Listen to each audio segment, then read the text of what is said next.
starting this off with exposition. Now, I'm not sure if you're like me, but I personally find it distracting trying to read something while someone else is talking. So, for the few short points of cutscene like this text crawl or stage exposition, I'm just gonna stay quiet.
For obvious reasons, I'm just going to go ahead and explain game mechanics as they come up rather than make you read tutorial messages.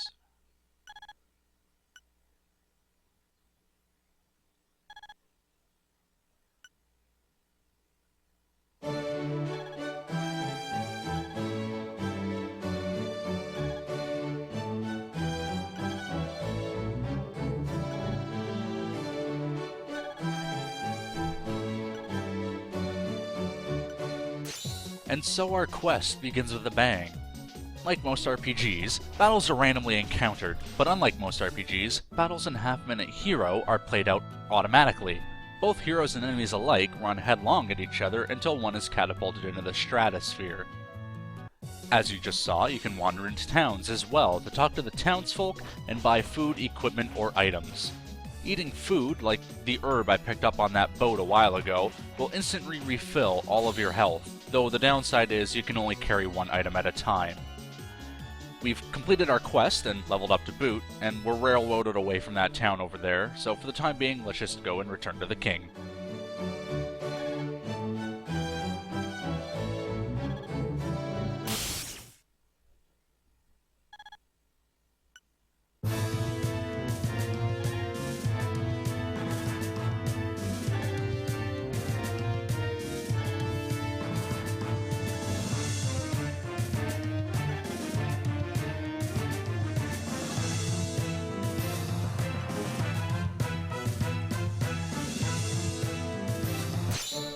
Well, an RPG just wouldn't be an RPG without everyone relying on your actions, so I guess it's up to us to save the world. We'd better heal up and buy ourselves a weapon, because I'm sure this won't be an easy fight. Don't really have time to be choosy, so this wooden sword will have to do. Alright, let's get this on. Oh. That wasn't even close. Guess we're gonna have to grind a bit to prepare, except I don't seem to be getting any experience, and I only have 5 more seconds on the clock. Well, I guess I'll have one last meal before the end of the world.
This all feels familiar. Looks like we've got ourselves a second chance. Plus, we're getting experience like crazy.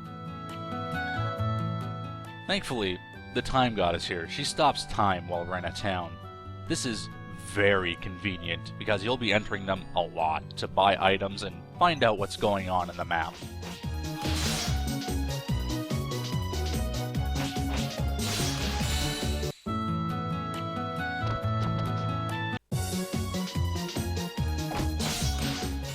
Also, whenever you reach the recommended level for wiping the floor at the boss of the stage, you get that little message that you're greater than evil. It's just another little convenience the game offers you to cut down on the trial and error, which you just don't really have time to do. You may have noticed that I was running in that battle. Running is something you can do both inside and outside of battle. In battle, it merely speeds you up, though running outside of battle means you'll avoid all random encounters.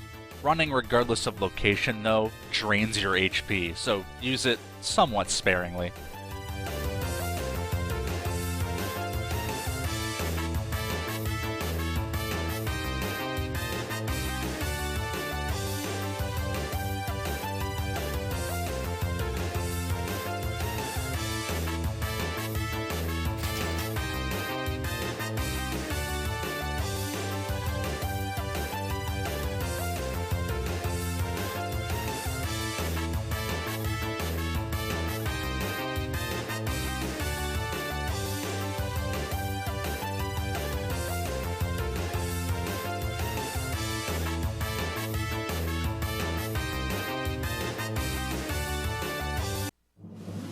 And that's the end of the game. It's a lot shorter than most games, but really that's just because they cut out most of the bullshit you would normally have to deal with in RPGs. I applaud them for their effort, and it's nice to see they left it open for a sequel. That did pay off, but it seems like the sequel may never be coming to Western shores. Nevertheless, I'd like to thank you all for watching, and I hope you all tune in again the next time I start a Let's Play. In all seriousness, no. The credits for the game roll every time you beat a stage. It's funny to me in a very self-aware way, and they at least give you the option of speeding it up immensely each time.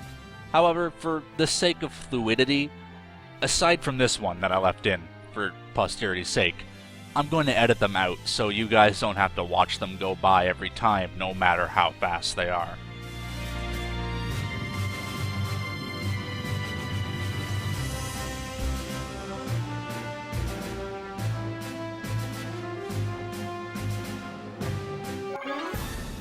You're also ranked at the end of each stage, with Wonderful Hero being the highest honor. You can also earn titles shown in yellow in the bottom left. Each stage has 2 that you can get, but it never really explicitly tells you the conditions for getting them, so I won't be getting them all. Besides, just like achievements in other games, the titles in this game are ultimately useless as far as I can tell.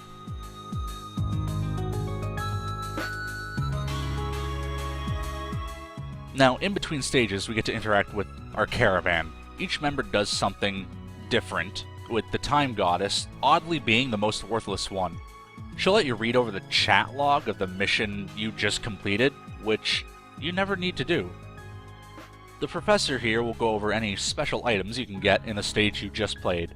It's useful as a hint in case you feel like you just missed something. Aisha is the one who can tell you if the stage you were just in had any different endings available. A handful of stages can be completed in a different way, allowing us to, well, we'll see it when we get there. And the leader here is also of questionable use. She merely tells us a little bit of the stage coming up next. There's never really a moment where the information she gives you is needed, but nonetheless, I'll talk to them each time, see what they have to say. Before starting a mission, we're free to choose our equipment. That alters any of our 6 stats. In order, those stats are attack, defense, speed, weight, which is basically negative speed, critical hit percentage, and critical hit avoidance. And for the record, that wasn't a jump cut you just saw, that was just me pressing start, so you guys don't have to watch the title crawl again.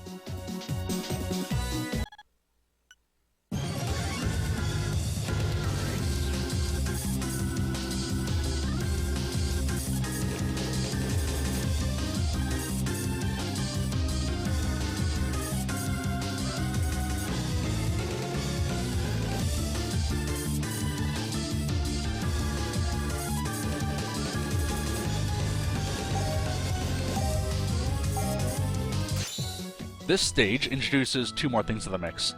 The first being this lovely stone representation of our new best friend. This is where the main mechanic of the game kicks in. At any point, you can go to one of these statues and pay to reverse a time back to the full 30 seconds. The first time costs 100 gold, and each subsequent time costs an extra 100 from the last time. It can add up pretty quick if you're not too careful. The second thing we're introduced to is conflict. Pretty much every stage from here on out has some problem going on that we need to resolve before we can make our way to the Evil Lord. They're often very silly, which I'm very okay with, and this one is no exception. The bridge is out, and we need to get it repaired. First thing we need to do is get this carpenter's hammer. It's pretty easy enough.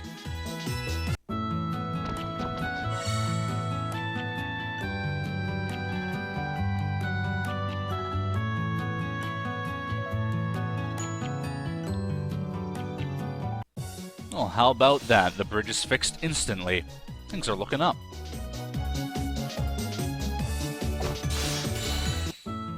Every stage has new weapons or armor for you to buy. As a general rule, they're usually better than the ones you have access to now, so it shouldn't hurt to buy them. I'm going to do my very best to get all the ones we come across in our travels.